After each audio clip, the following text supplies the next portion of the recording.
The air in the Kronos archive was a preserved specimen of silence. It did not move. It did not breathe. It simply was, a sterile medium in which the past was catalogued and contained. Elian moved through it like a ghost, his soft-soled shoes making no sound on the polished, light-absorbent flooring. Here, history was not a story. It was data, etched onto crystalline data shards that hummed with a light too faint for the human eye to see, but which he could feel as a low thrum against his skin, a vibration in the marrow of his bones. His work was his sanctuary, a quiet monastery of information where emotion was an extraneous variable. He was an archivist, a tender of forgotten moments, and the order of the shelves, the precise calibration of the climate controls, the scentless, recycled air. It was all a balm to a part of him he was conditioned to forget. The Aegis Collective taught that instinct was a pathology, a chaotic remnant of a primitive past. Emotion was a variable to be managed, and designation, alpha, omega, was a medical classification, a predisposition to a systemic illness that through rigorous chemical and psychological conditioning could be rendered inert. He wore the evidence of his cure like a second skin, the small circular scent dampener just below his ear, a constant cool pressure against his pulse point. It was a seal, a promise of stability, of safety. He was not a creature of instinct. He was a productive citizen of the collective. He was stable. He was content. The lie was as smooth and polished as the floor beneath his feet. Sometimes, in the deepest hours of the archive's simulated night cycle, when the only light was the soft, internal glow of the data shards, he would run a finger over the smooth surface of the dampener. He would feel the steady, rhythmic beat of his own blood beneath it and wonder. The wonder was a dangerous thing, a crack in the perfect facade of his conditioning. It was a phantom limb, an ache for something he had been told was a cancer. He would trace the lines of data on a shard, feeling the cool, incised patterns, and a whisper of longing would echo in the vast emptiness of his chest. It was a desire, not for a person, but for a feeling, a resonance, a connection that was more than shared protocols and scheduled social interactions. He would see it in the ancient records he curated, poems of reckless passion, histories of devastating wars fought for love, biological texts that spoke of bonds and mates not as social contracts, but as cataclysmic, soul-altering events. He would read these accounts with a clinical detachment that was painstakingly practiced, yet the words would sometimes blur and the sterile air would feel suffocatingly thin. He was a curator of feelings he was forbidden to feel. It was the deepest, most subtle irony of his existence, and it settled in his lungs like the fine dust of ages. He was not an asset. He was not an experiment. The words were a mantra he repeated, a shield against the creeping doubt. He was a citizen. That was all. Today, the thrum of the archive felt different. It was agitated, a dissonant chord in the usual placid hum. Or perhaps the dissonance was inside him. He had been assigned a new sector, pre-collective insurrection data, Sector Gamma 7. The files here were older, the data more volatile. They were records of chaos, of a world governed by the very instincts the Aegis had eradicated. He slid a shard from its climate-controlled slot, its surface cold against his fingertips. The label was simple. The Crimson Accords, unredacted. He placed it on the reader, and the air around him shimmered as holographic text bloomed in the quiet dark. It was a treaty, but the language was raw, visceral. It spoke of alphas and omegas, not as medical designations, but as political forces, of scent bonds as unbreakable alliances, of heats and ruts as strategic, world-altering events. It was the language of his own biology, translated into the brutal poetry of power. He felt a tremor in his hand, a sudden, sharp spike of his heart rate that the bio-monitor on his wrist dutifully recorded. Anomaly detected. A soft, synthesized voice would later report in his weekly wellness summary. Recommend recalibration of emotional regulators. He ignored the phantom warning, his eyes scanning the text. The words resonated with that phantom limb, that deep, hollow ache. A bond, once forged, cannot be severed, only shattered. The shattering of one is the shattering of both. He pulled his hand back from the reader as if burned. The text dissolved, leaving him once more in the profound, sterile silence of the archive. The silence was louder than the words had been. It screamed of absence. It screamed of loss. His shift ended. The transition from the archive's perpetual twilight to the regulated brilliance of the city's thoroughfares was always jarring. The simulated sun of the Aegis habitat cast long, sterile shadows across the pristine plazas. Citizens moved with a placid, uniform purpose, their faces smooth and unreadable, their scent dampeners a universal mark of civic responsibility. There were no loud noises, no sudden movements. The collective was a perfectly calibrated machine, and its citizens were its frictionless gears. He joined the silent stream of bodies flowing toward the Maglev transit station, his own movements as measured and anonymous as everyone else's. But today, the city's perfection felt fragile.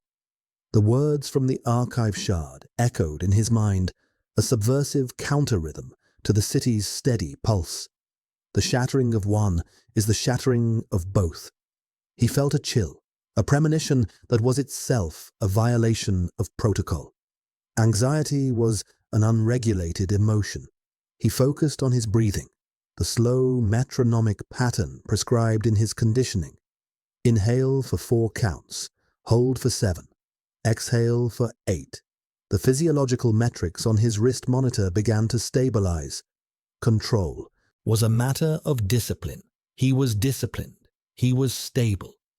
The doors of the Maglev train hissed open, and he stepped inside, finding a place by the viewport. The city slid past, a monument to order, a gleaming white tomb for the beast within.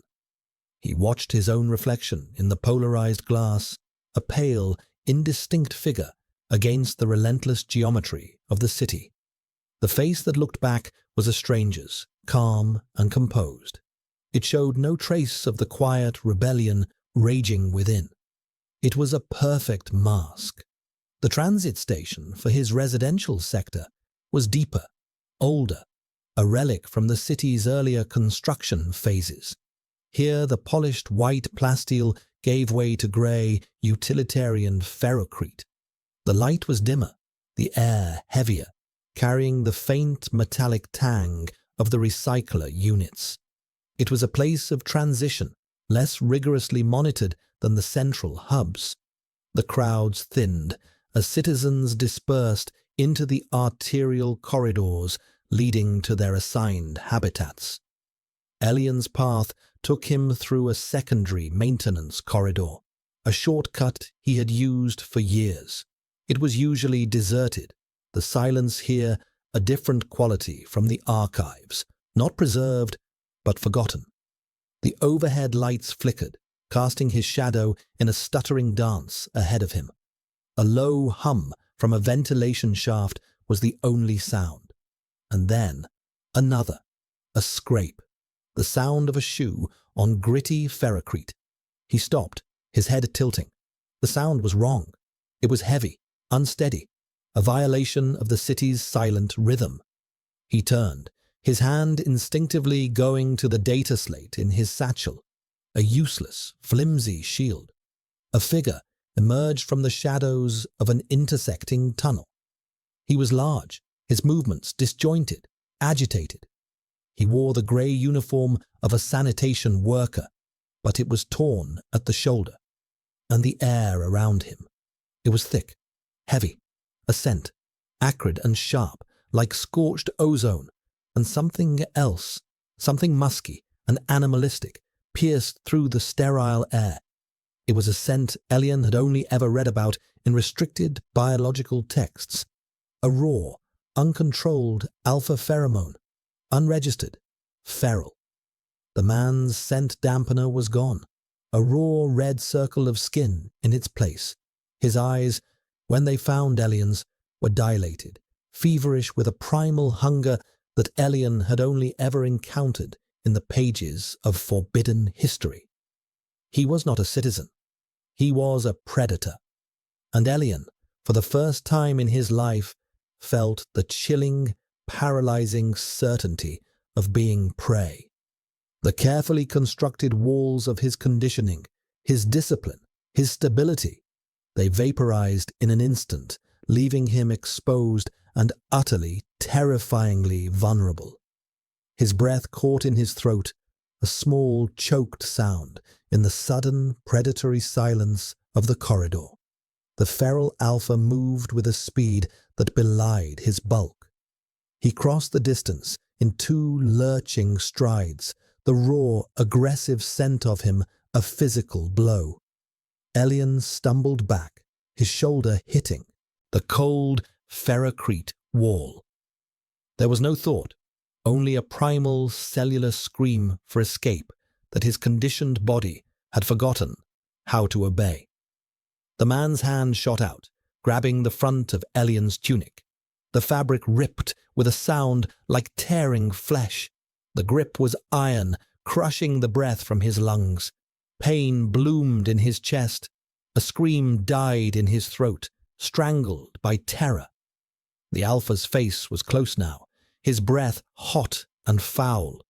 His eyes were not seeing a person. They were seeing a designation, a biological imperative. The last vestiges of Elian's composure shattered. He was not an archivist. He was not a citizen. He was an Omega, cornered and helpless, and the most ancient part of his brain, the part that had been drugged and beaten into submission for a lifetime, was screaming. And then, a shift in the air, a sudden, absolute drop in temperature, a presence. It was not a sound, but a cessation of it, as if the very molecules in the corridor had frozen in place. A new shadow fell over them, long and sharp and impossibly still. From the mouth of the corridor, a figure stood, silhouetted against the dim light. He was tall, clad in the severe black uniform of an Aegis enforcer, the silver trim of a high-ranking officer gleaming at his collar and cuffs. His form was lean, precise, a weapon sheathed in authority. He did not speak. He did not need to. His silence was a command, a suffocating wave of pure, undiluted authority. The feral alpha stiffened, his head turning slowly, a snarl twisting his lips. He let out a low growl, a sound of primal challenge. The enforcer took one step forward. The movement was fluid, economical, utterly silent.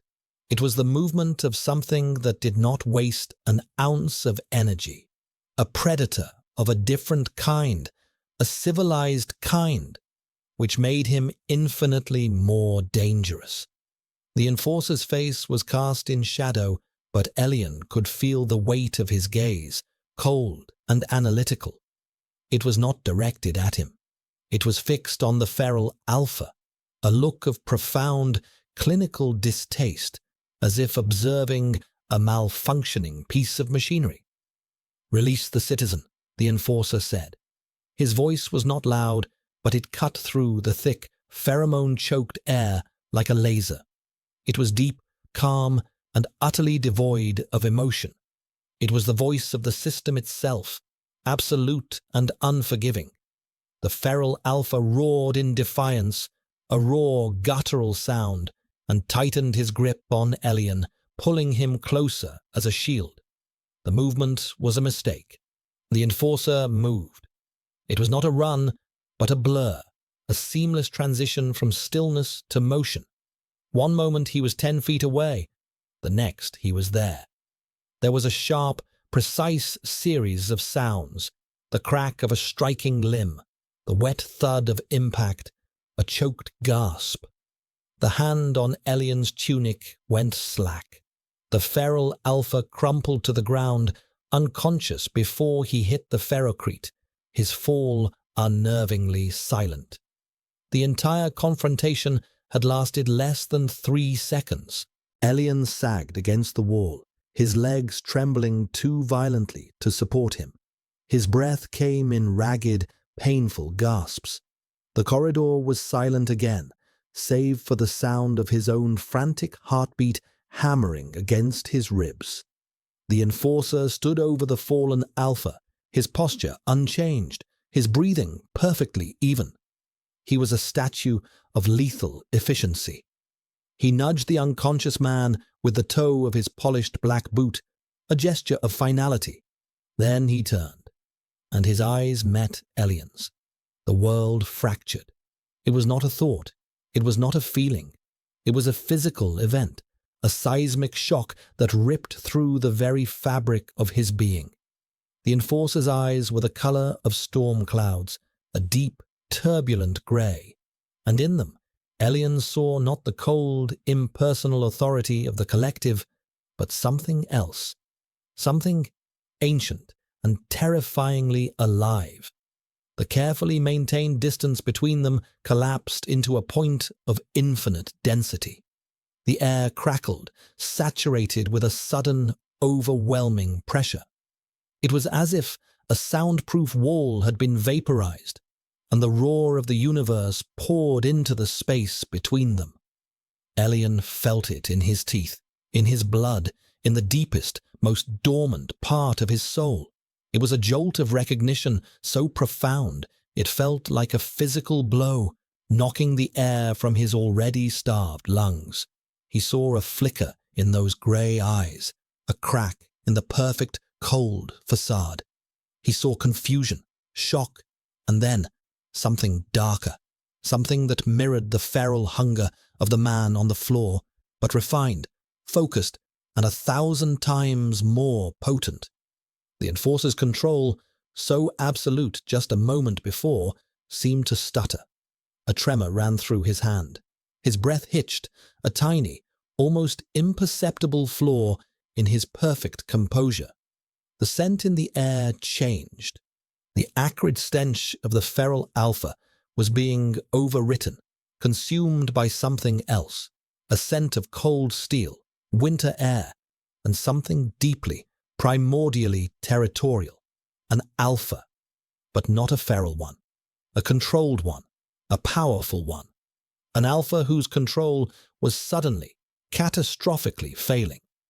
He took a half-step toward Elian, his hand slightly raised, not in aggression, but in a gesture of stunned, involuntary compulsion.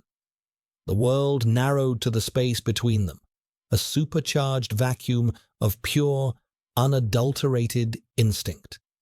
Elian's scent dampener, his shield, his seal of safety, suddenly felt as useless as paper against a firestorm. The look in the enforcer's eyes held him pinned to the wall, a terrifying, exhilarating, and utterly forbidden connection arcing between them like raw electricity. He was losing control, and in that moment, Elian knew, with a certainty that defied all his conditioning, that he was too. Enforcer Kalen's mind was a fortress, its walls built of discipline, its sentries, logic, and protocol. For his entire adult life, from his indoctrination at the Aegis Academy to his ascension through the ranks of the enforcement corps, he had cultivated an interior silence. Emotion was noise. Instinct was a system error. His designation, Alpha, was a biological vulnerability to be monitored and suppressed with the same ruthless efficiency he applied to suppressing dissent in the city sectors. His scent dampener was not just a device, it was a symbol of his mastery over the chaos of his own biology. His control was absolute. It was the core of his identity. Until now. Now, his fortress was breached. The silence was shattered, replaced by a roaring cascade of static, a feedback loop of sensations he could not process. The archivist, his file would later identify him as Alien, designation Omega, compliance rating exemplary, was staring at him, his eyes wide with terror. They were the color of warm honey, and looking into them was like plunging his hand into a live power conduit. The shock of it traveled up his spine, short-circuiting years of conditioning. He felt a jolt, a violent, psychic lurch, as if a part of his own consciousness had been torn away and slammed into the smaller man against the wall. He felt the phantom echo of the man's terror, the rabbit-fast thrum of his heart, the cold shock of the ferrocrete against his back. It was impossible. It was a hallucination, a stress-induced psychosis. He was a machine, and this was a critical malfunction. He ran a dozen diagnostic protocols in his mind, searching for the source of the error, but they all came back corrupted. The data was overwhelmed by a single, intrusive input: the archivist. Alien. He had neutralized the threat. The unregistered alpha lay at his feet, a piece of biological refuse to be collected and sanitized. The protocol was clear: secure the scene, call for a sanitation unit, file a report. His body should have been moving. His voice should have been issuing commands into his comlink. Instead, he was frozen, his entire being locked onto the Omega. The air, thick with the feral alpha's rank pheromones, was being flooded by his own.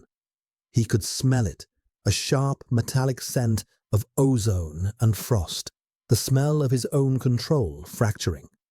A warning sign, a catastrophic failure. His own scent dampener, the highest grade model available only to top-tier officers, was struggling to contain the sudden, violent surge of instinct. He felt a deep, guttural possessiveness, a territorial imperative so strong it was a physical craving. It was a desire to eliminate the filth on the floor, to erase its scent, and to place himself between the Omega and the rest of the world. It was an impulse so primitive, so contrary to his programming, that it felt like a foreign entity had seized control of his nervous system. He took a half-step forward, an involuntary movement driven by this alien compulsion. The archivist flinched, a small, terrified motion that sent another jolt through their impossible connection. The flinch felt like his own. He stopped, forcing his body into stillness through sheer, agonizing effort.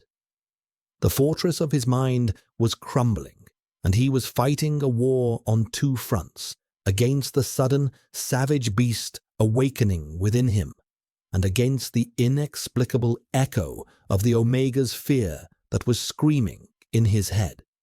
He was not an asset. He was not an enforcer. He was a variable spiraling out of control. He forced his hand to his comlink, his fingers stiff and uncooperative. Enforcer Kalen reporting. Sector Gamma 9, Maintenance Corridor 4C. 1 unregistered alpha neutralized. 1 citizen requiring medical attention. Send sanitation and medtech units. His voice was a recording of his own, a flawless imitation of his usual calm authority. But inside, the static roared. He did not look at Elian again. He could not. The connection was too strong, a feedback loop that threatened to overload his processors entirely. He focused on the unconscious form on the ground, cataloging it, reducing it to data. Male, late 30s. Designation Alpha, unsanctioned, dampener surgically removed, crudely, a product of the unregulated zones beyond the city's perimeter, an anomaly, a piece of chaos that had breached the walls. But the true chaos was not on the floor. It was standing against the wall, trembling, and it was raging inside his own skull. The medtechs arrived first, their white uniforms a stark contrast to the grime of the corridor. They moved with quiet efficiency, their faces impassive. One of them approached Elian, a scanner humming in her hand. Kalen felt a fresh surge of the alien possessiveness, a low growl building in his chest. He suppressed it with brutal force, the effort making the muscles in his jaw ache. He is not yours. He is a citizen, a variable in a report. He repeated the words, a desperate piece of code aimed at rebooting his corrupted system.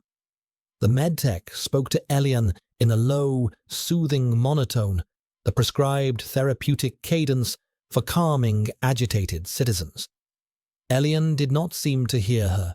His honey-colored eyes were still fixed on Kalen, wide and luminous, with a mixture of terror and something else Kalen could not, or would not, identify. Resonance. Recognition. It was the look of a tuning fork vibrating in sympathy with another. The sanitation unit arrived, their grey uniforms matching the ferrocrete. They loaded the unconscious Alpha onto a grav stretcher with practiced indifference. The scene was being sterilized, the disruption contained. Order was being restored. But Kalen knew, with a chilling certainty, that the order within him was permanently gone. He had been compromised. He had encountered an anomaly that had infected his own code. As the medtechs led the still trembling Elian away, down the corridor and toward the regulated safety of the main thoroughfare, Kalen finally allowed himself to look at him one last time. Elian glanced back over his shoulder, a final, fleeting look. The connection flared, a silent, desperate question passing between them across the distance. Then he was gone. Kalen stood alone in the now empty corridor. The air was being scrubbed by portable atmospheric purifiers, but he could still smell it. Beneath the chemical scent of the cleaners, he could detect the faint, lingering traces of the Omega. A scent of old paper, dried herbs, and a subtle, clean sweetness like rain on cool stone.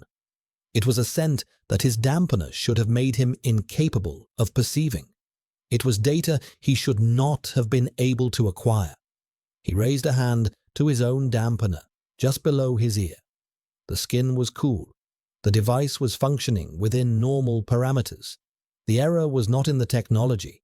The error was in him. He returned to his assigned habitat, a sterile, minimalist apartment in the highest spire of the Aegis command sector. It was a space designed for efficiency, not comfort. It was a reflection of his own mind, ordered, uncluttered, silent. But tonight, the silence was an accusation. It pressed in on him, amplifying the storm in his head. He stood in the center of the room, the city's perpetual simulated daylight streaming through the viewport, and for the first time in his life, he felt like a stranger in his own skin. He accessed the collective's central database through his terminal. His clearance level was absolute. He typed in a name, Elian, archivist, Sector 3. The file appeared instantly. A photograph, designation, compliance history, medical records. It was all there. Cold, hard data. He was an Omega. Scent dampeners implanted at age 12, following standard protocol. No history of instinct-related incidents. Exemplary compliance. A perfect gear in the machine. A ghost. The data told him nothing. It was a schematic for a machine that did not account for the soul. The data could not explain the feeling of the man's terror echoing in his own mind. It could not explain the cataclysmic jolt of recognition in his eyes. It could not explain the scent of rain on stone that now seemed permanently etched into his memory. He was an enforcer. His purpose was to identify and eliminate anomalies that threatened the collective's stability.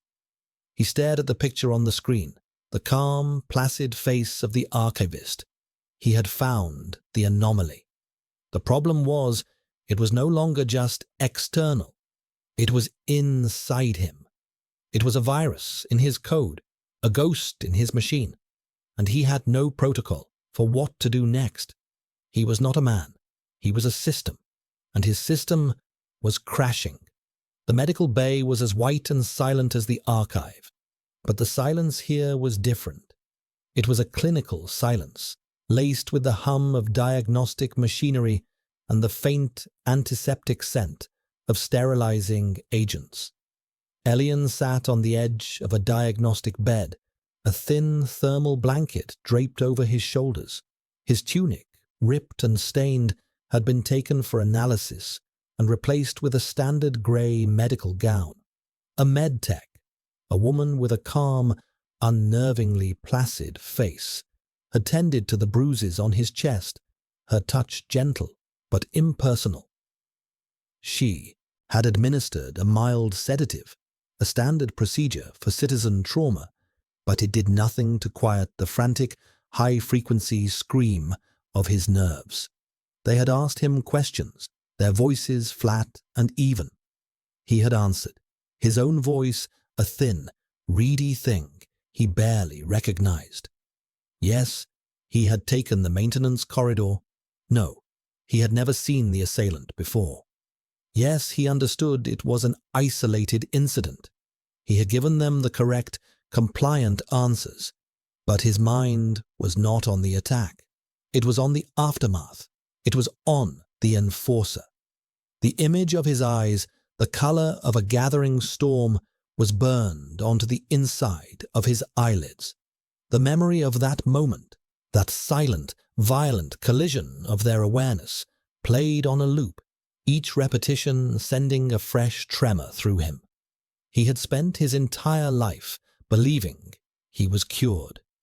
He had accepted his designation as a latent biological flaw, a ghost that had been successfully exorcised by science and conditioning. The scent dampener, the emotional regulators, the years of psychological reinforcement. They were supposed to have built an impenetrable wall between his conscious self and the primitive creature lurking in his DNA. For a moment, in that corridor, that wall had not just been breached, it had been annihilated. He had felt the enforcer's presence not just as a physical entity, but as a force, a magnetic pull on the very core of his being. And worse, he had felt a response from within himself, a resonance. A deep, instinctual part of him had recognized the enforcer's raw, controlled power and had, for a terrifying instant, yearned for it. The feeling was a profound violation of his own identity, a betrayal of everything he had been taught to be. It was a sickness, a relapse, and the enforcer was the vector of the disease. He was released from the medical bay with a prescription for a higher dose of emotional regulators and a mandatory appointment with a psychological compliance officer. He walked back to his habitat, the familiar, sterile corridors of his residential sector, feeling alien and menacing. Every shadow seemed to hold a threat. Every passing citizen seemed to be watching him. The perfect, frictionless order of the collective now seemed like a thin, fragile veneer over a chasm of chaos. His apartment, usually a haven of quiet solitude, felt like a cage. He stood in the center of the small, functional room and saw not his meticulously ordered belongings, but the ghost of the feral alpha's desperate, hungry eyes. He felt the phantom pressure of the enforcer's gaze. He was contaminated.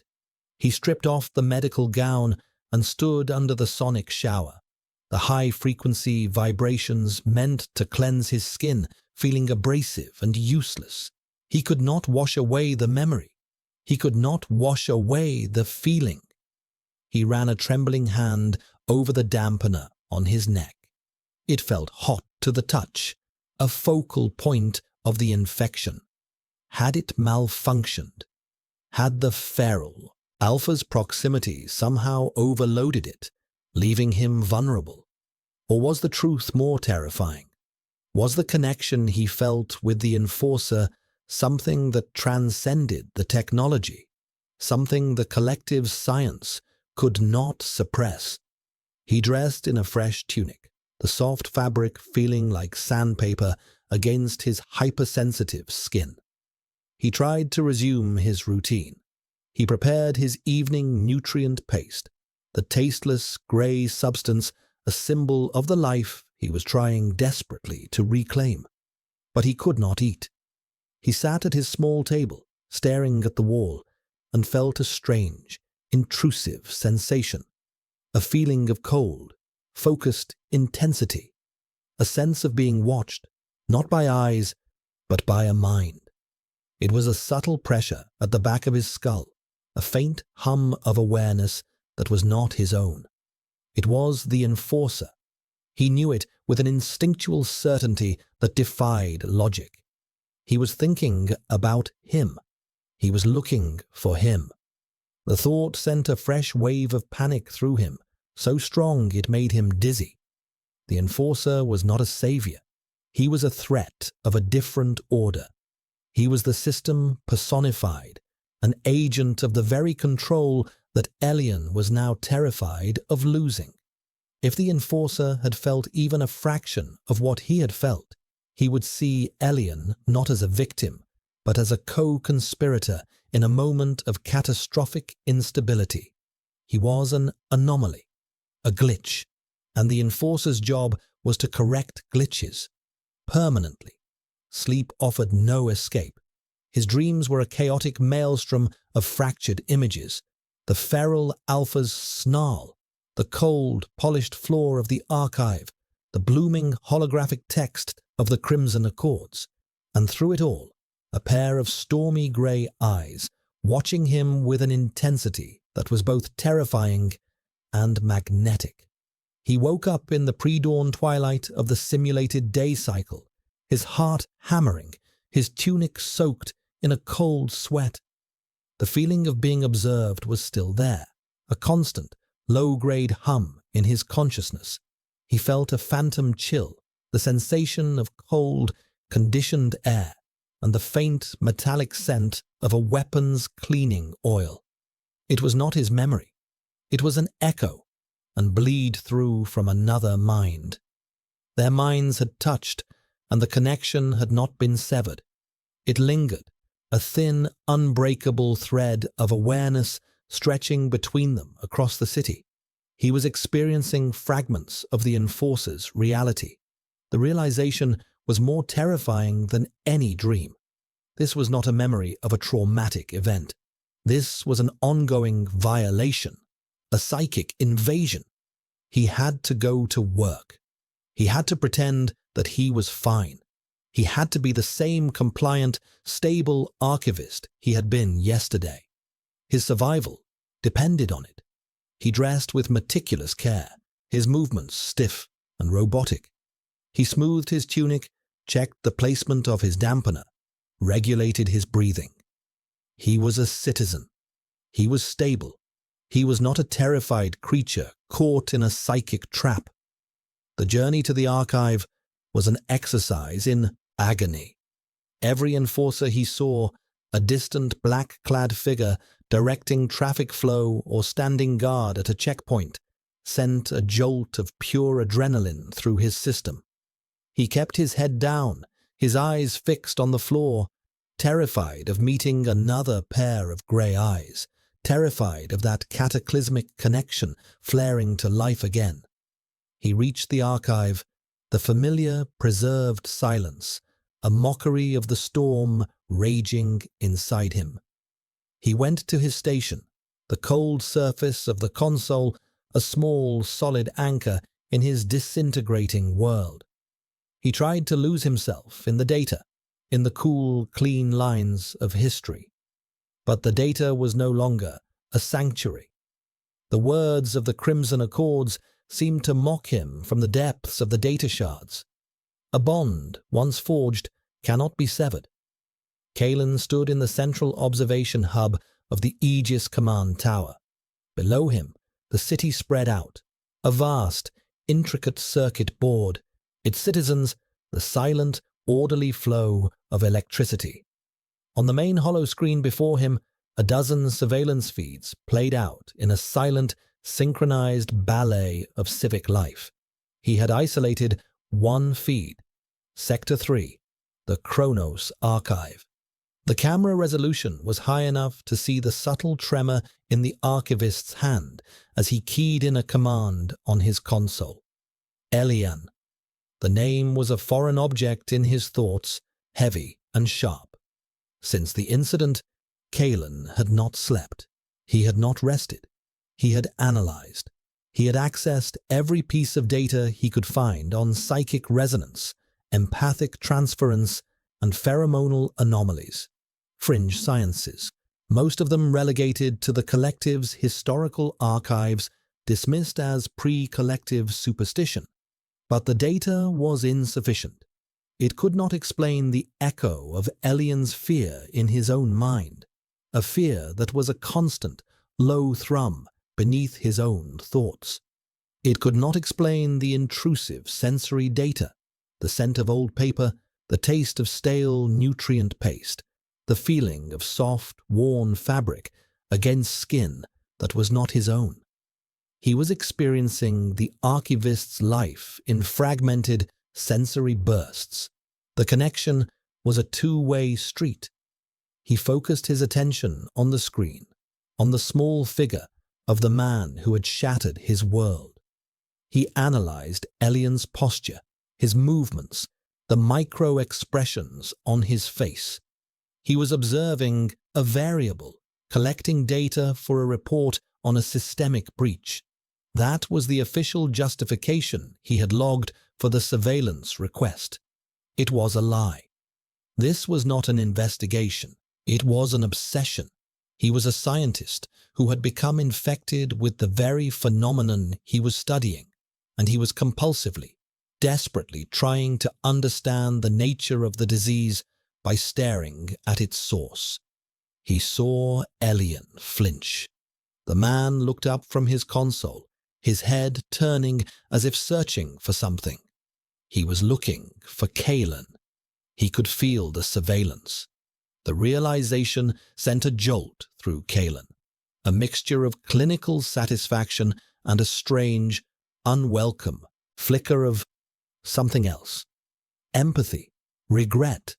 The noise of emotion was becoming harder to filter out. He felt a phantom sensation of being watched, and in the same instant, he knew that Elian was feeling it too. The feedback loop was strengthening. This passive observation was not enough. The data it provided was incomplete. He needed a direct interface. He needed to be in the same physical space, to measure the variables, to provoke a reaction and analyze the output. He needed to understand the parameters of this catastrophic failure. He needed to see him. He shut down the surveillance feed. The image of the archivist vanished, but the man's presence lingered in his mind, a persistent, undeniable hum. He left the observation hub, his long strides purposeful and silent. He knew the layout of the Kronos archive. He knew the security protocols, the shift changes, the blind spots in the surveillance grid. He had committed them to memory hours ago. He was an enforcer. His purpose was to restore order. But as he descended in the silent, high-speed lift, moving through the cold, mechanical heart of the Aegis Tower, he could not escape the terrifying, heretical thought that he was not moving to restore the old order.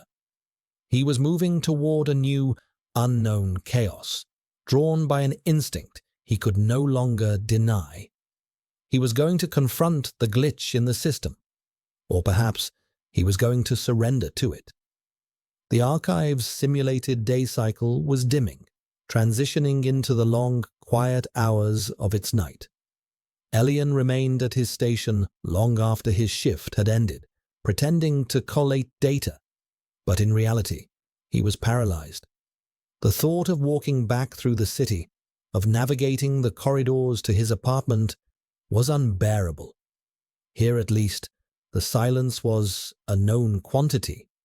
The feeling of being watched had intensified throughout the day, a relentless pressure that had frayed his nerves to the breaking point. It was a hunter's focus, cold and patient, and it had followed him from his apartment, through the transit system, and into this sanctuary. He knew, with a sick certainty, that the enforcer was coming. It was not a logical deduction, it was an instinctual premonition, a vibration along the psychic thread that now bound them. He was a loose end, a witness to a high-ranking enforcer's loss of control. The system did not tolerate such things. It corrected them. He was a data point to be erased. A soft chime indicated the archive was now on minimal staffing for the night cycle. The few other researchers in his sector packed up their things and left, their silent departures leaving him in an even deeper solitude. He was alone. He should have left with them. He should have run. But where could he run to? The entire city was a cage, and the enforcer was its keeper. He heard a sound, a whisper of air, the barest hint of movement from the far end of the main aisle.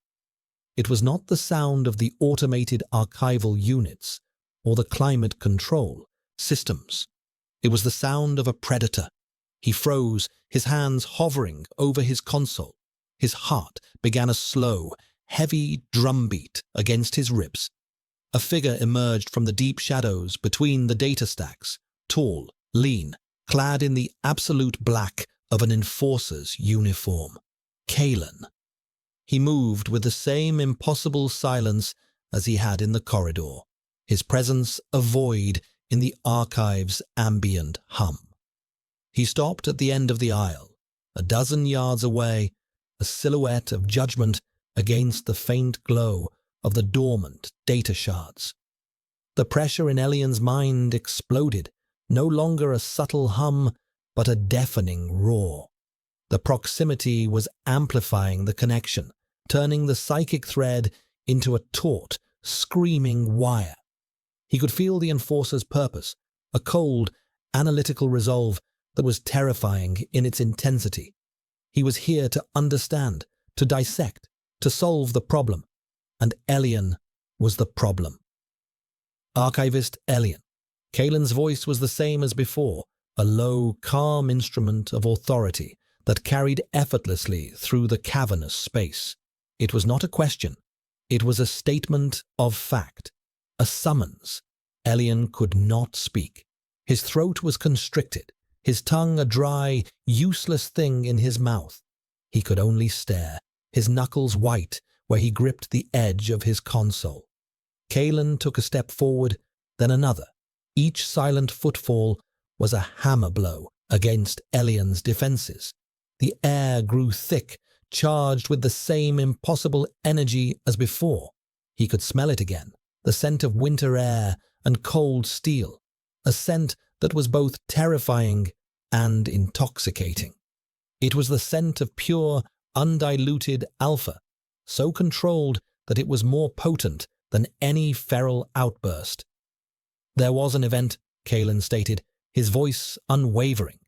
He was closer now, close enough for Elian to see the turbulent grey of his eyes, the hard, unforgiving line of his jaw. A systemic anomaly occurred in Corridor 4C. You were a party to it. I require an explanation. An explanation. Elian wanted to laugh, a hysterical, broken sound. How could he explain a phenomenon that defied every law of their society, every tenet of his own conditioning? How could he put words to the psychic cataclysm that had occurred between them? I don't know what you mean, he whispered, the words tasting like ash. It was a pathetic lie, and they both knew it. The truth was screaming in the space between them. Do not prevaricate, archivist, Kalen said, his voice dropping, the calm surface of it roughening with an edge of impatience.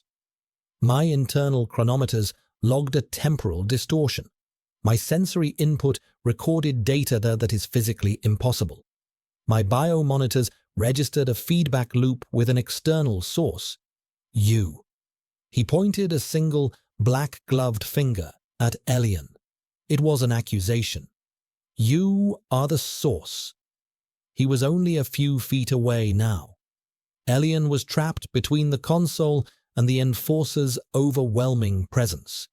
He was drowning in the man's focused intensity, in the echoes of Kalen's own confusion and frustration that were bleeding into his mind.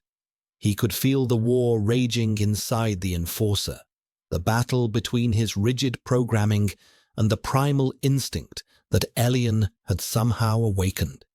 And in that shared, chaotic mental space, Elian felt something else. Beneath the cold analysis and the frustration, there was a flicker of something that was not hostile. It was a profound, desperate curiosity, a resonance, a pull that was just as strong for Kalen as it was for him. The Enforcer was not just hunting him, he was drawn to him. The realization did not lessen his fear, but it changed its texture. This was not the cold, impersonal process of systemic correction. This was something deeply, terrifyingly personal. I felt it too, Elian admitted, his voice barely audible. The admission was a surrender, a confession, a plea. Kalen's eyes widened, almost imperceptibly. The confession was data he had been seeking, yet its confirmation seemed to shake him. Describe it, he commanded, his voice tight. Elian shook his head, helpless. I can't. It was everything. At once. He looked at Kalen, truly looked at him, past the uniform and the authority, and saw the cracks in the fortress. He saw a man as lost and terrified as he was. Only his terror was masked by a lifetime of discipline. Kalen took the final step, closing the distance between them. He reached out, his gloved hand moving slowly, telegraphing the motion. It was not the gesture of an enforcer making an arrest. It was the gesture of a scientist approaching a volatile, unknown substance. He was going to touch him. Elian's every instinct screamed at him to pull away, to run. But he was frozen, mesmerized by the intensity in those grey eyes. The gloved fingers brushed against his cheek. The contact was electric. A shockwave erupted from the point of contact, a psychic detonation that blew through both of them. The world dissolved into a blinding white light of pure sensation. There was no archive, no Kalen, no Elian. There was only a shared consciousness, a maelstrom of raw, unfiltered feeling. He felt Kalen's entire life of brutal, lonely discipline. He felt the iron cage of his conditioning, the constant, exhausting effort of suppression. And he felt the moment it shattered, the awe and terror of a control system failing. Kalen, in turn, felt Elian's profound, aching loneliness. He felt the hollow space carved out by the collective's cure, the phantom limb of his own nature.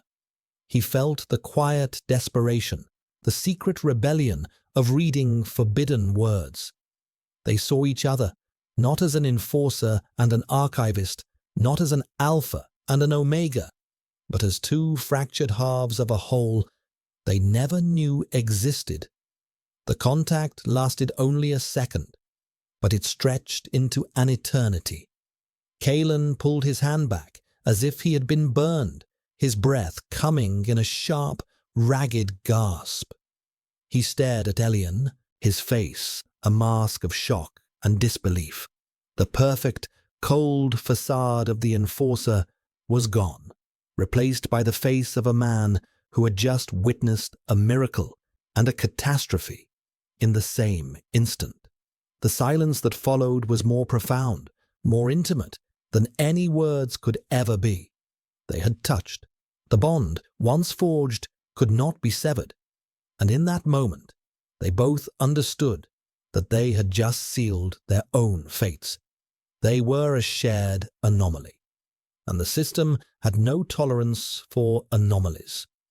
Director Valerius looked at the man standing before her desk and saw not a person, but a system exhibiting critical errors. Enforcer Kalen was the finest instrument the Aegis Collective had ever produced. He was a scalpel in a world that required surgical precision, his record flawless, his devotion to the principles of order absolute. He was the embodiment of their success, which made his current deviation all the more alarming. She had been monitoring his metrics for the past 48 hours. His sleep cycles were non-existent. His cognitive function showed signs of obsessive looping. His field reports were perfunctory, lacking his usual meticulous detail, and his surveillance logs showed a singular, unauthorized focus on a low-level citizen, an archivist, designation Omega, an asset of negligible importance. "Enforcer," she said, her voice calm and cool, the temperature of the polished chrome and white marble of her office. "There is a flag on your performance review, a significant deviation from established parameters." Kalen stood perfectly still, his hands clasped behind his back in parade rest. His face was impassive, a mask of disciplined control. But Valerius had been observing and shaping men like him for decades. She could see the tension in the set of his jaw, the faint, almost imperceptible tremor in his stillness. The instrument was under strain.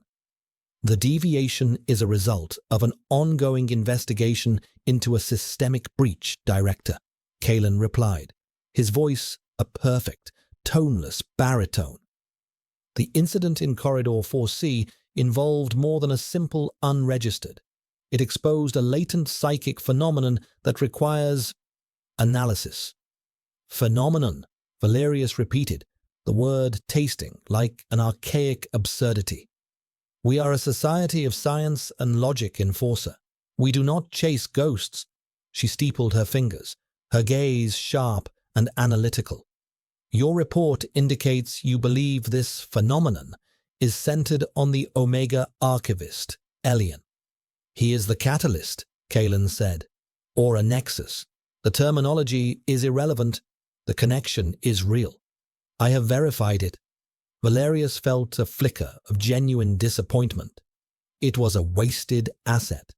The finest scalpel had been contaminated and was now beginning to rust. The cause was classic, predictable, and utterly unacceptable. A biological regression. An alpha, even one as rigorously conditioned as Kalen, exposed to a compatible Omega under high-stress conditions, could experience a cascade failure of his suppression protocols. It was a 1 in a million statistical probability, but it was not a ghost. It was a malfunction. Your verification methods involved unauthorized surveillance and a direct, unsanctioned confrontation with the citizen in his place of work, she stated, her voice losing none of its placid calm. She swiped a hand across her desk, and a holographic file bloomed in the air between them. It showed security footage from the archive. The angle was from above, the figures small and distant, but the intimacy of their final moment was unmistakable. The touch, the subsequent shared shock. "You have become compromised, Kalen," she said, the use of his name a deliberate, calculated strike. It was a reminder of his individuality, the very thing he was supposed to have transcended. Your judgment has been corrupted by a primitive biological imperative. You are confusing a pheromonal anomaly with a psychic event because the latter is more palatable to your ego. It allows you to frame your failure of discipline as a scientific discovery. Kaylin's jaw tightened further, the only sign that her words had hit their mark. Director, with respect, what I experienced was not a failure of discipline. It was the discovery of a new variable, one that the collective has failed to account for. The collective does not fail, Valerius corrected him, her voice like chipping ice. It identifies errors and corrects them. You, Enforcer, have become an error, and the Archivist is the catalyst that has revealed your flaw. She leaned forward, her eyes cold and clear. The primary directive of the Aegis is stability. Your current state is a threat to that stability. Your obsession with this Omega is a threat. Therefore, the catalyst must be removed. A stillness descended on the room, heavy and absolute. Kaylin did not move, but Valerius could feel the change in him. The air around him seemed to drop in temperature, to vibrate with a sudden, suppressed energy. "Define removed," he said, his voice dangerously quiet. Valerius sighed, a soft exhalation of regret for the necessity of the action. The Archivist will be taken to the Serenity Wing for recalibration. His memory of the event and of you will be wiped clean. His emotional regulators will be upgraded to a more permanent model. He will be returned to his function, stable and compliant. He will be made whole again. She watched him, gauging his reaction. Recalibration was a clinical term for a procedure that was, in essence, a psychic lobotomy. It excised trauma, deviation, and any inconvenient attachments. It was a tool for preserving order. It was merciful in its own way. "And me?" Kaylin asked, the question hanging in the sterile air. "You will be decommissioned from active duty," Valerius said. "You will undergo a full diagnostic and a course of intensive reconditioning. We will rebuild your firewalls. We will restore your functionality. The asset is too valuable to be discarded. We will simply repair you." It was a death sentence and a promise of rebirth, all in one. He would cease to be the Kaylin who had stood in the archive, who had felt that cataclysmic connection. That man would be erased. He would be returned to his function as a perfect, unfeeling instrument. He would be saved from himself. Kaylin remained silent for a long moment. He looked past her, his gaze fixed on the sprawling, orderly city visible through the viewport behind her desk. He was looking at the system he had dedicated his life to protecting, a system that was now demanding the sacrifice of the only real thing he had ever felt. "I see," he said finally. The words were empty, devoid of inflection. It was the response of a machine accepting a new command. Valerius felt a sense of relief. The instrument was not broken beyond repair. He understood logic. He understood necessity.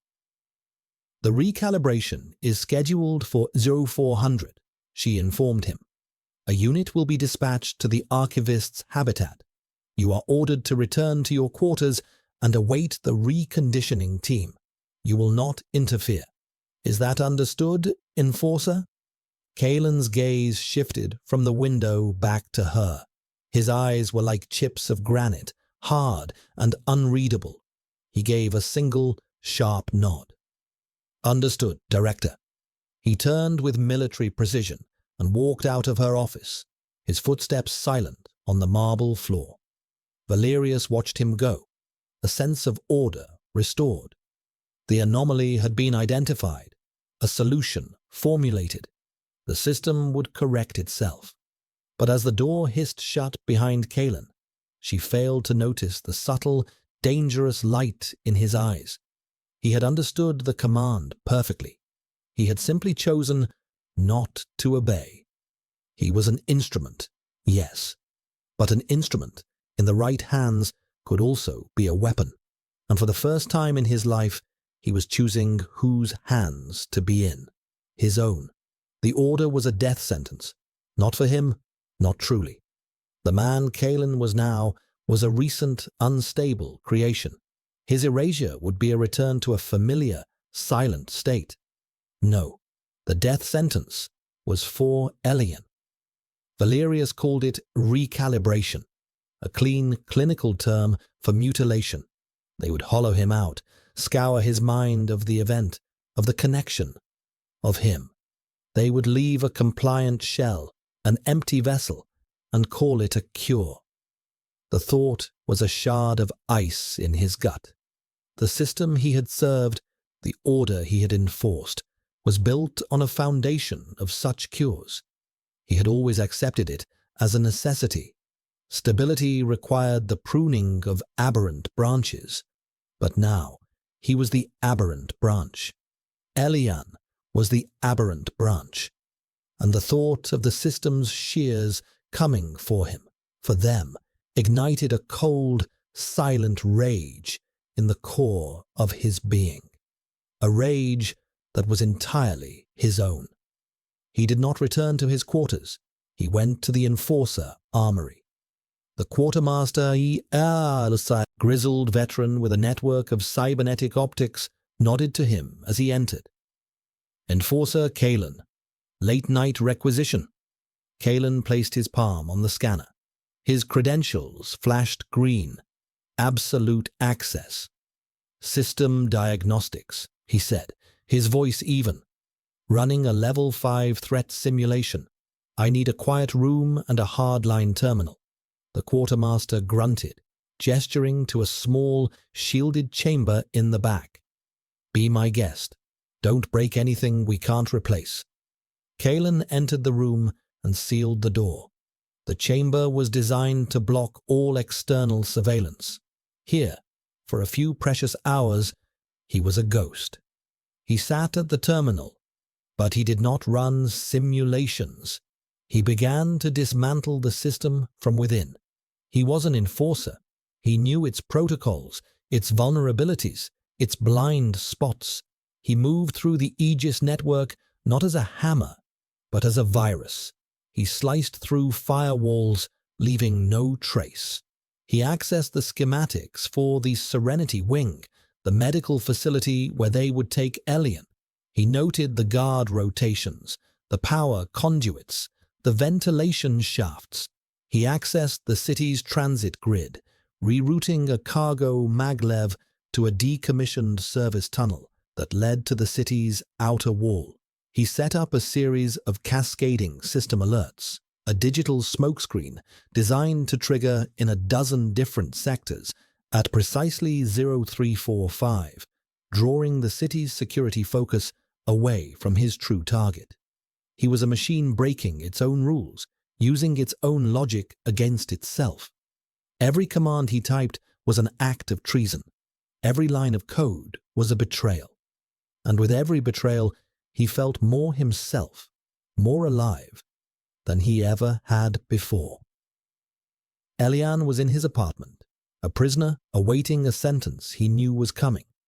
After the confrontation in the archive, he had been escorted home by a pair of low-level enforcers, their faces impassive, their silence a clear message. He was under guard. He was a problem being managed. He sat on the edge of his bed, the thermal blanket from the medical bay clutched around him. He had not been able to shake the chill since Kalen had touched him. The connection between them was a constant hum, a live wire in his soul. But it had changed. After Kalen had left the director's office, the hum had sharpened, infused with a cold, desperate clarity. He could feel Kalen's thoughts, not as words, but as pure intent. He felt the schematics of the Serenity Wing blooming in Kalen's mind. He felt the cold logic of the transit grid manipulation. He felt the enforcer's silent, calculated rage. He was coming for him, not to erase him, to save him. The realization was a terrifying, exhilarating shock. He was not a problem to be solved. He was something to be protected. The duality of it was dizzying. Kalen was the system, the agent of his potential destruction. But he was also the man who had looked at him in the archive and seen a reflection of his own fractured soul. He was the cage, and he was the key. At 3:30, the chime at his door sounded. Not the polite, melodic chime for a scheduled visitor, but the harsh, demanding buzz of an official summons. He knew who it was, the unit to take him for recalibration. His heart seized in his chest. He was too early. Kalen's plan, the plan he could feel resonating in his mind, was timed for 0400. The system was adapting. It was moving faster than anticipated. He stood, his legs trembling, and walked to the door. There was nowhere to run. The door slid open to reveal two medtechs in sterile white, flanked by two enforcers in black. One of the techs held a hypo spray. "Archivist Elian," she said, her voice a soothing, clinical monotone. "There has been a review of your case. A therapeutic recalibration has been prescribed for your well-being. Please come with us." It was a polite execution. Elian looked past them, down the empty white corridor. There was no hope. He had been a fool to feel it. Kalen was just one man, and the system was a monolith. He was lost. Kalen felt the spike of Elian's terror as a physical blow. It hit him in the shielded chamber of the armory, a wave of pure, hopeless panic that cut through his concentration. He looked at the chronometer. 0331. They were early. Valerius was not a fool. She had anticipated his potential for defiance. She had moved up the timetable. His plan, so meticulously crafted, was now obsolete. The digital smokescreen was not set to trigger for another 14 minutes. By then, Elian would already be in the Serenity Wing, sedated and prepped for the procedure. There was no time for subtlety, no time for a plan. There was only time for force. He stood, his movements swift and economical. He opened a weapons locker, his palm print granting him instant access. He bypassed the standard-issue pulse rifle. He took a heavy-duty plasma cutter, a multi-frequency jammer, and a concussion grenade. He was no longer an enforcer maintaining order. He was an insurrectionist. He walked out of the armory, the tools of his treason concealed in a standard-issue gear bag. The quartermaster looked up, his cybernetic eye whirring as it focused on him. "Simulation complete, Enforcer?" Kalen nodded. "The system has vulnerabilities." The quartermaster chuckled. "Always does. That's what keeps us in business." Kalen walked into the corridor, his mind a whirlwind of calculations.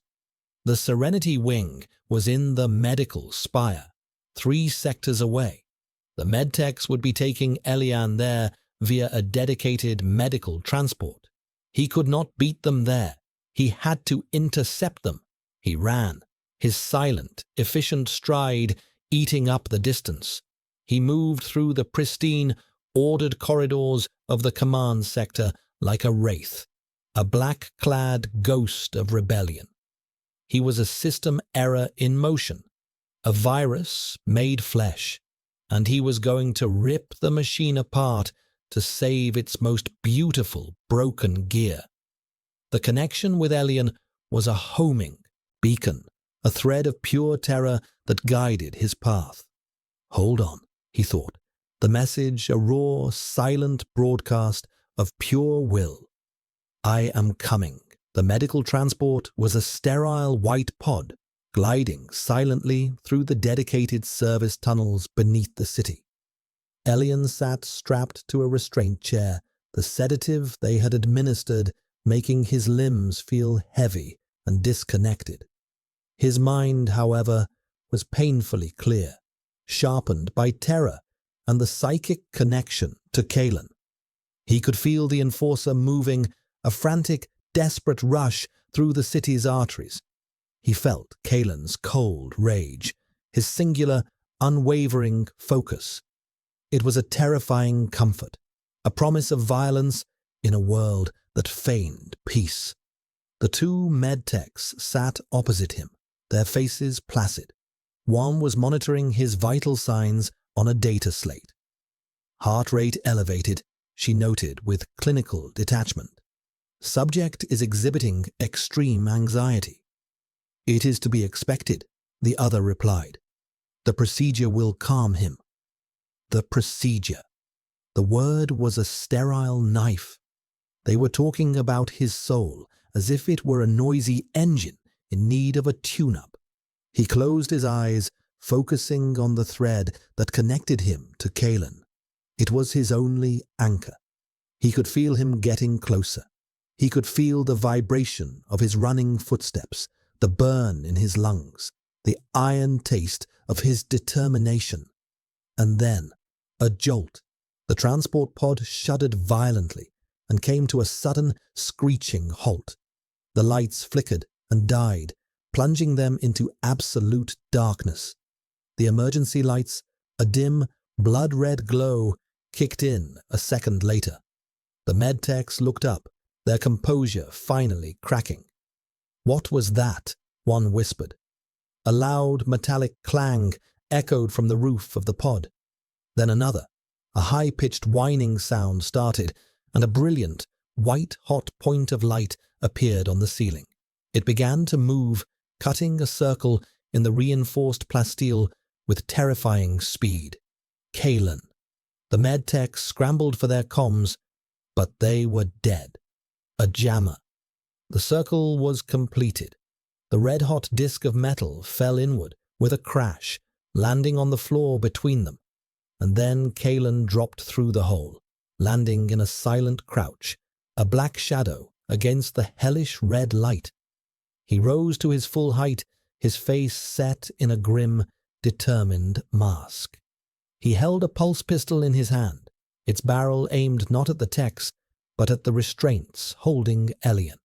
The medtechs were frozen, paralyzed by the sheer audacity of the intrusion, by the sight of a high-ranking enforcer acting as a feral demolitions expert.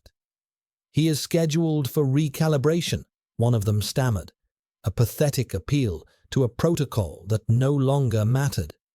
Kalen didn't even look at her. His stormy grey eyes were locked on Elian's. "His schedule has been revised," he said, his voice a low growl. He fired the pistol. A single, precise energy bolt struck the lock on Elian's restraints, vaporizing it. The straps fell away. He was free. Kalen reached down, grabbing his arm. His touch was firm, grounding. It was not the shocking, cataclysmic touch from the archive. It was a lifeline. "Come with me," he commanded. It was not a request. It was a statement of their new reality. Elian didn't hesitate. He took Kalen's hand, and together they climbed out of the disabled transport pod into the darkness of the service tunnel, the alarms of the dying city beginning to wail behind them. They ran. The service tunnels were a dark, labyrinthine maze, a forgotten underworld beneath the pristine city. The air was thick with the smell of ozone, rust, and damp, recycled air. Kalen moved with a surety that bordered on supernatural, his hand never leaving Elian's arm, pulling him along through the oppressive darkness. Elian's heart hammered against his ribs, a frantic rhythm of terror and a wild, unfamiliar hope. The city's alarms were a distant, fading scream, the death cry of the only world he had ever known. Kalen had a plan. Elian could feel the shape of it in his mind, a schematic of escape, the rerouted cargo maglev, the decommissioned tunnel, the outer wall. It was a desperate, impossible gamble. He could also feel the pursuit. He felt the cold, systematic spread of enforcer units through the grid, the logical, emotionless hunt for the anomaly. For them, they were a cancer, and the system's antibodies were closing in. They reached a platform, dark and deserted. A single track gleamed faintly in the gloom. "Here," Kalen said, his first word since the transport pod. His breathing was even, his body a machine of pure efficiency, even after the frantic run. He pulled Elian into the deeper shadows of a maintenance alcove. We wait. Waiting was agony. The seconds stretched into eternities, each one filled with the phantom sound of approaching footsteps. Elian leaned against the cold wall, his own breath coming in ragged gasps. Kalen stood beside him, a statue of vigilance, his head cocked, listening to sounds Elian could not hear. The connection between them was a silent, frantic conversation. He felt Kalen's unwavering resolve, and Kalen felt his bone-deep fear. They were two halves of a single, terrified, defiant being. A low hum vibrated through the tracks, growing steadily louder. A single headlight cut through the darkness, illuminating a long, flatbed cargo train, empty and moving at a slow, steady pace. This was it. "Now," Kalen commanded. They broke from the shadows, running alongside the slow-moving train. Kalen, with a surge of strength, lifted Elian and threw him onto the flatbed before vaulting up himself in a single, fluid motion. They lay flat on the cold, vibrating metal surface as the train picked up speed, plunging them deeper into the darkness, away from the heart of the city. The journey was a blur. The tunnel was endless, the rhythmic clatter of the train a hypnotic, lulling sound. Elian lay on his back, staring up at the dark, curving ceiling, rushing past. The city was behind them. The director, the archive, the sterile apartment, the entire machinery of his old life was receding with every rotation of the wheels. He turned his head. Kalen was lying beside him, propped up on one elbow, his pistol still in hand, his eyes scanning the darkness behind them. The grim mask of the enforcer had softened slightly, replaced by a profound, bone-deep weariness. He looked human. "Are they following?" Elian asked, his voice hoarse. "They will be," Kalen replied. "They will shut down the grid. But this line is decommissioned. It's a ghost in their system. It will take them time to find it." He looked at Elian, his grey eyes catching the faint light from the train's instruments. "Are you injured?" The question was so simple, so practical, so unexpectedly gentle. It was the question of a person, not a machine. "No," Elian whispered. He was not injured. He was shattered and remade. Kalen gave a curt nod, his gaze returning to the tunnel behind them. The silence stretched, filled only by the sound of the train. But it was not an empty silence. It was filled with everything they could not say. The terror, the disbelief, the fragile, terrifying, and unbreakable bond that had led them to this moment. They had saved each other, and in doing so, had damned themselves. The train began to slow, a change in the air, a faint, unfamiliar scent drifted through the tunnel. It was the smell of damp earth, of decay, of something wild and organic. Up ahead, a pinprick of grey light appeared, growing steadily larger. The end of the tunnel. The outer wall. The train ground to a halt just inside the tunnel's mouth. The grey light was a gaping hole in the city's perimeter, an old, sealed-off service exit that Kalen's purloined codes had forced open. It led to the wastes, the unregulated, chaotic wilderness that surrounded the sterile perfection of the Aegis Collective. It was a place of myth and fear, a land of feral alphas, of sickness, of a life without order. It was freedom. They jumped down from the train, their feet landing on soft, damp soil. They were outside. The air was the first shock. It was thick, wet, and alive, with a million scents Elian had only ever read about.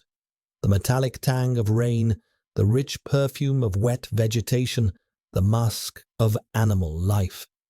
It was overwhelming, a sensory assault that made him dizzy. The light was the second shock. It was not the regulated, sterile brilliance of the simulated sun. It was a soft, grey, diffused light filtered through a thick blanket of clouds. It was real. Kalen stood beside him, his posture still rigid, but his head was tilted back slightly, his eyes closed. He was breathing it in, the unfiltered, chaotic air of a world he had been trained to despise. He looked like a man tasting water after a lifetime in the desert.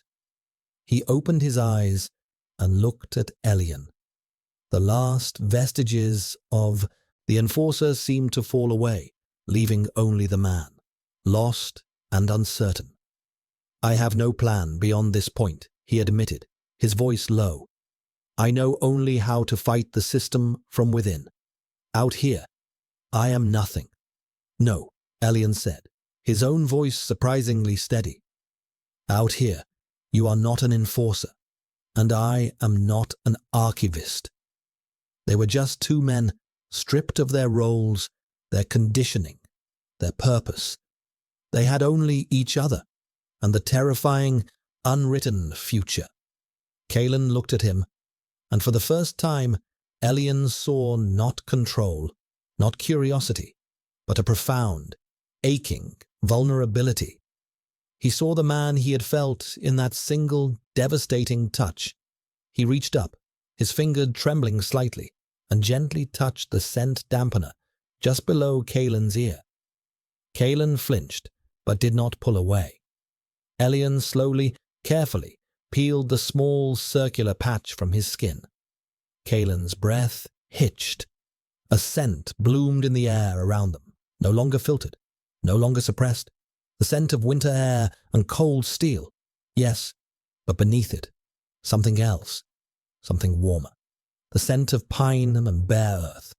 It was the scent of his true nature, raw and real. It was beautiful. Kalen stared at him, his expression unreadable. Then, with a slow, deliberate movement, he mirrored the gesture. His fingers, no longer gloved, brushed against Elian's neck. They were calloused and warm. He peeled away Elian's own dampener. The world exploded. Elian's scent, his true scent, filled the air between them. The smell of old paper and dried herbs, of rain on stone, and something else, a deep, sweet note of pure, unadulterated omega. It was a scent Kalen had only glimpsed before, but now it was a symphony, a tidal wave. It filled his lungs, his head, his soul. It was the scent of home. They stood there, just outside the broken wall of their prison, breathing each other in. The air of the wastes was cold. The future was a terrifying unknown, and the system they had fled would surely hunt them. But in that moment, none of it mattered. They were no longer anomalies in a system of sterile order. They were two people, finally, terribly, beautifully free. And for the first time, they were not alone. The bond between them, once a terrifying psychic flaw, was now the only law in their new world. It was their map. It was their shelter. It was their beginning.